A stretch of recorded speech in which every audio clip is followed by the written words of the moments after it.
Well, is America economically doomed? Today we're going to take a look. Stay tuned for Prudent Money.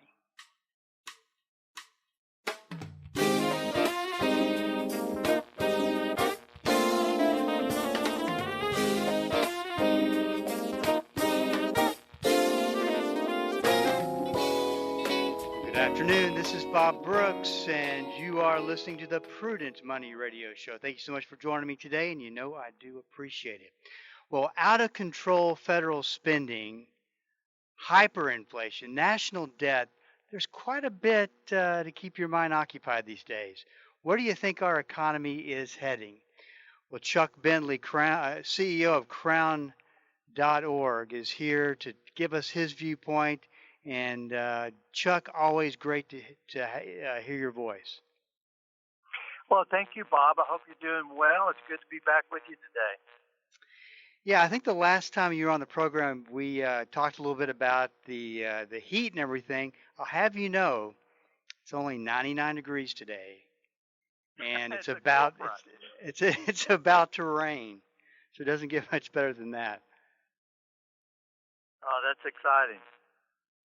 Let's talk a little bit about, before we go on, I want people to know that you do have a new book out, Economic Evidence for God, and talk a little bit about the book and what the listener could expect.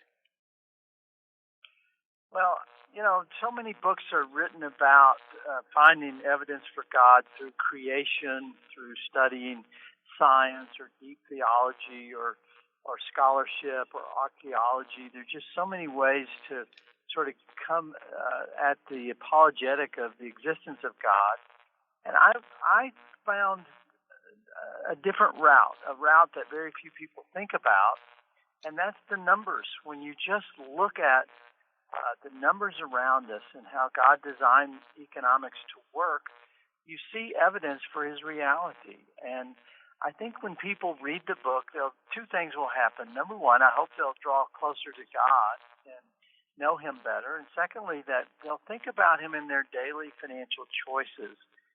That's where the rubber meets the road. How we spend money is truly an outward indicator of an inward spiritual reality. We either demonstrate that we believe God and his truth, the way we spend money and invest money and give money, all of those things point to our worldview. And either it's centered around God and his truth or around the philosophies of this world. So, Chuck, so far, how's the book been received? Well, first of all, it's not a topic that most people migrate towards, Bob. It they don't right. wake up on a Saturday. They don't wake up Saturday morning and go, "Boy, I really want to read about economics and God." But when they do get the book, they express to me that it's been extremely helpful, not only in understanding the reality of God, understanding economics better, and also understanding how they think about money in a better way, which to me, that's the real victory, is when we change our philosophy of money to align with God's philosophy. Let's talk a little bit about some questions that you have come into Crown.org. And I want to start with the one about where our economy is headed. The question is, I'm concerned about our economy tanking. Larry Burkett wrote a lot about our national debt and out of control federal spending that would likely lead to hyperinflation. Where do you think our economy is headed? I actually have a copy of that book, and it might have been the last book that Larry Burkett wrote before his death. But he was way ahead of everybody else on what he was calling for to happen, and of course it took a couple of decades to get here. But I guess he wrote that book in the '90s, didn't he, Chuck? Yeah, he did. He wrote The Coming Economic Earthquake. Yes, that's it. In the '90s, and many people considered it one of his greatest works. Others considered it awful because they made some investment decisions or portfolio realignment decisions based upon a pretty gloomy outlook that Larry had at the time. And so they criticized him for it. Now, if you read the book carefully, he never said that he was a prophet or he was making any type of prediction about when the timing might be. What he what he said was that the factors exist for a complete economic meltdown or a collapse of the American economy because we're going against God's principles. We're not following the principles that God laid out for a strong nation and for a strong, growing, sustainable, robust economy. Now, that has not happened, Bob. And of course, if you look at Japan as a template, they've right. run up their debt higher than any other country in modern time for a developed nation. And yet they have yet to collapse. Their markets have collapsed at one point. They went through a severe correction, and they've never really rebuilt trust in their economy. But it hasn't totally collapsed. And so my answer to the person asking if I think we're going to collapse is I don't think so. I'm much more optimistic than Larry was.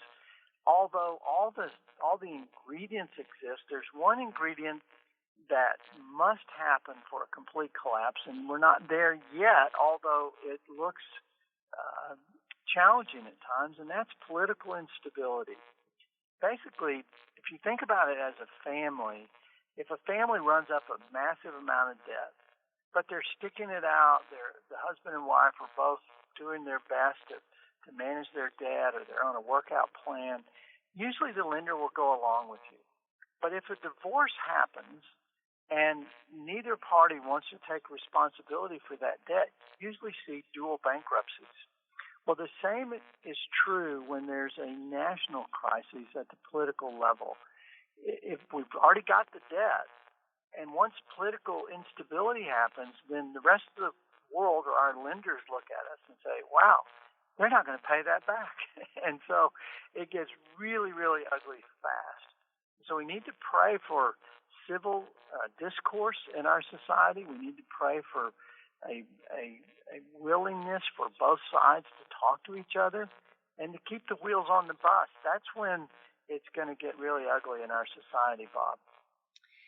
Yeah, and things that like what happened yesterday. Not to get all into what happened with Trump, but just the fact that raid happened makes me wonder if we're heading closer to that period of political instability. Well, I do think, Bob, that it is a benchmark in the history of this country for a president to be treated as a criminal and to have that type of behavior. It is not the way I would have preferred that he's treated. At the same time, we do have a process in this country of having two parties, and they have to figure out a way to get along. And my hope and prayer always is that they will continue to be civil towards one another and to follow the rule of law and to honor our court system. If that breaks down, Bob, then our economy cannot be sustained. It's built on the good faith and credit of the American government, and if we lose that, then we will lose everything. Chuck, where do you think our economy is headed? I mean, that's a tough question because it's all opinion. I could have an opinion, you could have an opinion. Only time really tells us which opinion was on track. And in the meantime, we could sit around and worry about it, but that's not what God wants. How do you answer this from a stewardship perspective? Because there is no question that Washington is not being good stewards with money and debt. And this is a time for us to look at our own selves and our own stewardship and make some changes. Well, I think so. I always say that time is a veil that God put in front of us that we cannot see through. It's really a strange thing that you and I cannot see 1 second into the future. Mm-hmm. We can only read and be informed and make estimates about what might happen, but we really don't know. So that creates a scenario where we have to live by faith. But no man knows what tomorrow will bring, and those who try to say they do are usually found out to be imposters pretty quickly. So it is prudent, going back to the title of your program and also the way that you view advising clients on wealth management, you do it in a prudent way.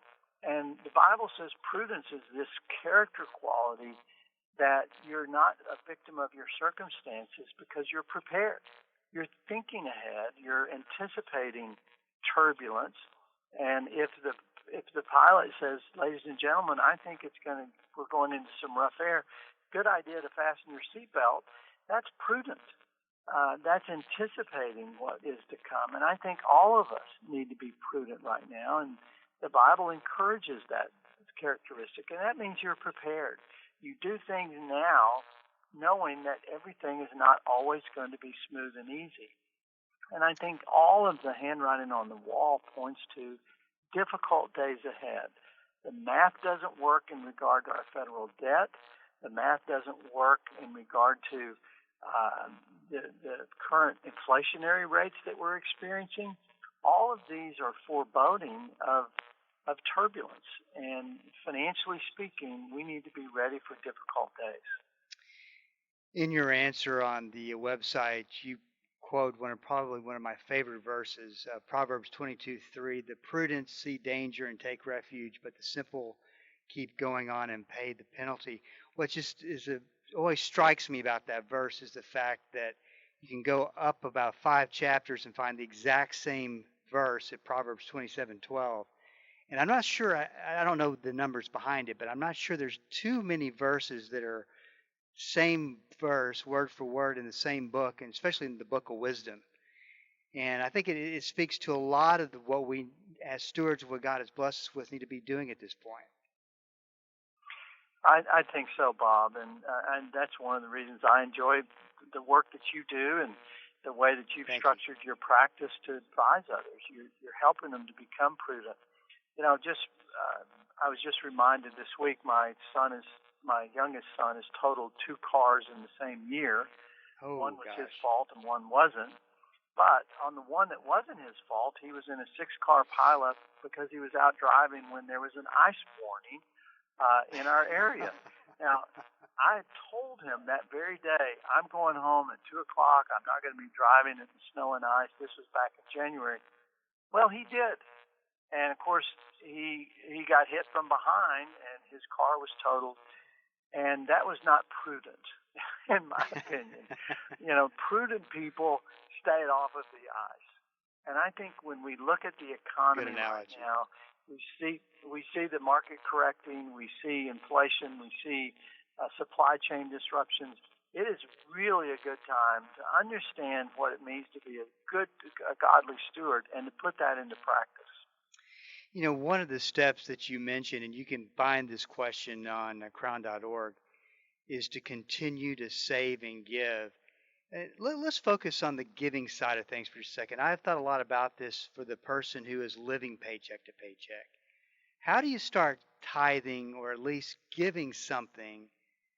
And, for those listeners that are facing that place, why is it important to start when you are living paycheck to paycheck? Bob, about 60% of Americans are living paycheck to paycheck, especially right now as prices rise, and it caught them unprepared for this inflationary rise. But it's always important to start, no matter how small it is, and to develop a new habit. I think one of the reasons people live paycheck to paycheck is they haven't prioritized giving the way that God said we should. When you make giving your first financial priority, then you build your budget around that objective.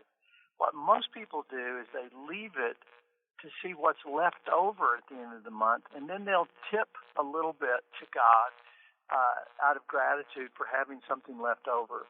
And that's not the way He wanted us to structure our finances. He said it is better to give than to receive, and He turns the whole world philosophy upside down. He said it's better for you to give than to get. And we have such trouble believing that, but if we will believe it, no matter how tight the budget is, no matter how much pressure we think we're under, it will actually help us learn to manage money better by making giving our top priority. This is Bob Brooks, and you are listening to the Prudent Money Radio Show. Thank you so much for joining me today. I do appreciate it. Chuck Bentley's on the program with me today, as he is every month, to share with us some of questions and answers that he's been doing on a website at crown.org. He's also the author of a great book, Economic Evidence for God, and you can get more information on that at crown.org. I got to tell you, Chuck, this next question, I kind of got a little bit of a kick out of this. It says, my wife is really organized, but I am not. When it comes to finances, she gets stressed if we go over a budget a little here or there. Oh, this is the best part right here. How do I help her chill out? And what's funny to me about that is just the dynamics of marriage. That one spouse, could be the wife, could be the husband, takes over the finances, is living in that stress because they know the numbers, and the other spouse who doesn't really know what's going on with the money, doesn't have really any clue. It's like, what are you so stressed about? You might want to not What? tell her to chill out. Yeah, that's quite a question. I just imagine what this person might be like to live with, who's wanting my help to get his wife to chill out. You may have noted that I took a different tack with this person. I felt like they were the problem, not the spouse. I And did maybe notice they that. needed me to tell them, hold up a mirror to yourself there, buddy. You're putting your spouse under a great deal of stress, and essentially, Bob, in marriage, most women spell love through security. A woman feels unloved if there's no security in your relationship, no security in your commitment, and no financial security where they can sort of rely on building a family around. And when a man takes that away in the marriage, he's done a great disservice to his wife. And this guy just couldn't understand, why his wife was stressed. Well, she's stressed because she feels insecure. And I think it's a part of the responsibility in a marriage is to build a foundation which a family can be supported on. The Bible says if you don't do that, then you're worse than the unbeliever. God knew that a family is built on the foundation of security, and he wants us to do that and to live in a way that's possible. And that means you both need to be on a budget, not just pass that off to your spouse and say, here, you do it, but you both need to agree to it. You need to have a common understanding that you're going to do your part to live within your means. Bob, and I'm sure you've taught this 1,000 times, that the number one attribute for experiencing freedom in your finances is to spend less than you earn. And this guy was cavalier about it. It didn't seem to bother him at all that he was going over budget. Now, obviously, you don't want somebody that's beating you over the head if you made a mistake or if you had expenses that were unexpected and you've got to adjust your budget. But he just didn't seem to care at all.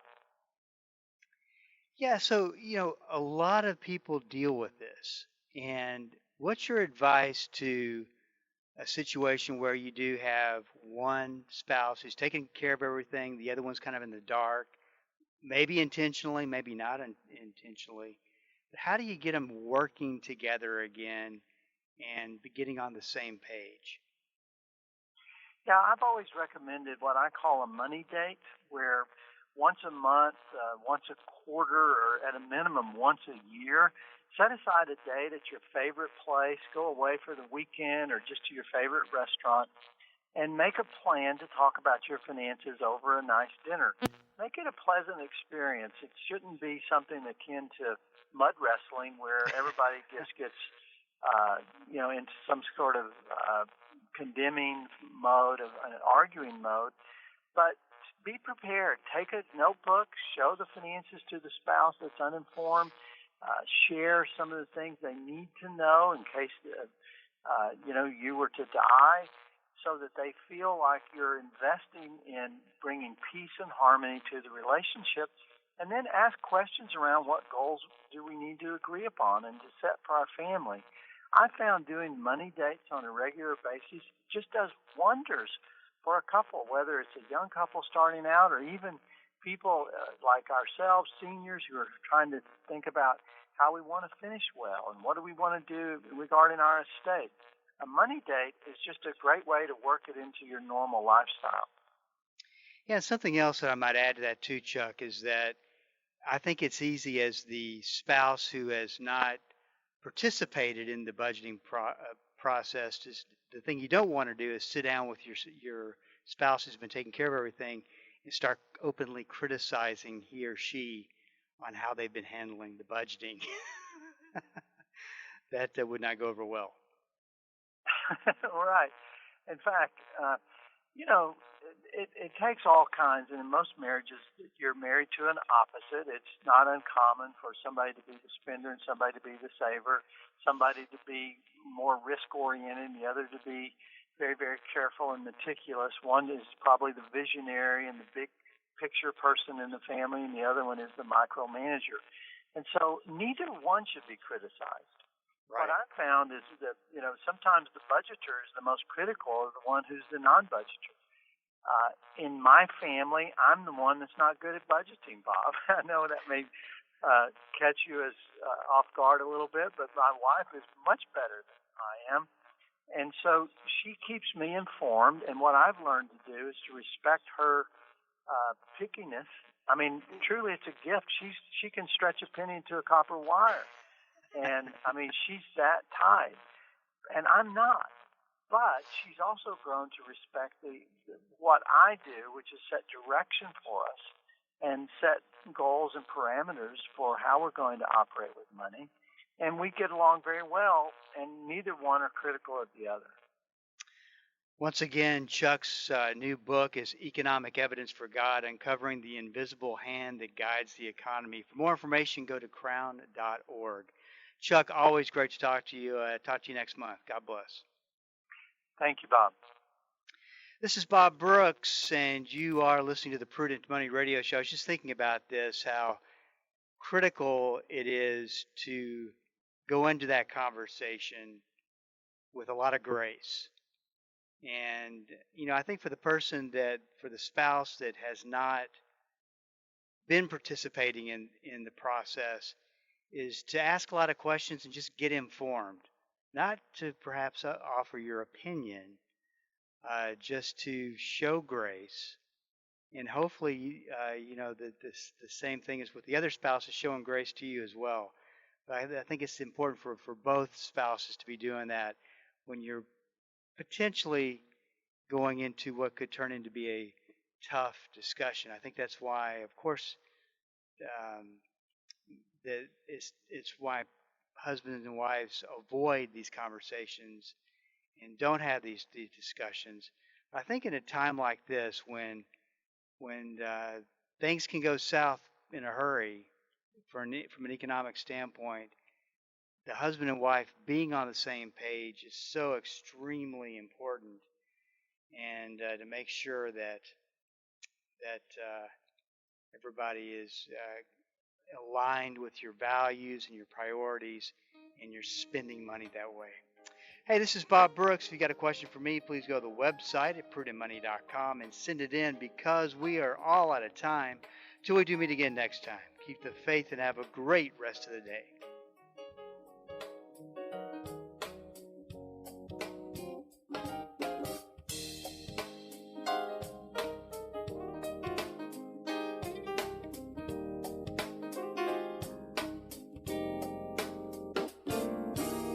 That's all the time we have for today.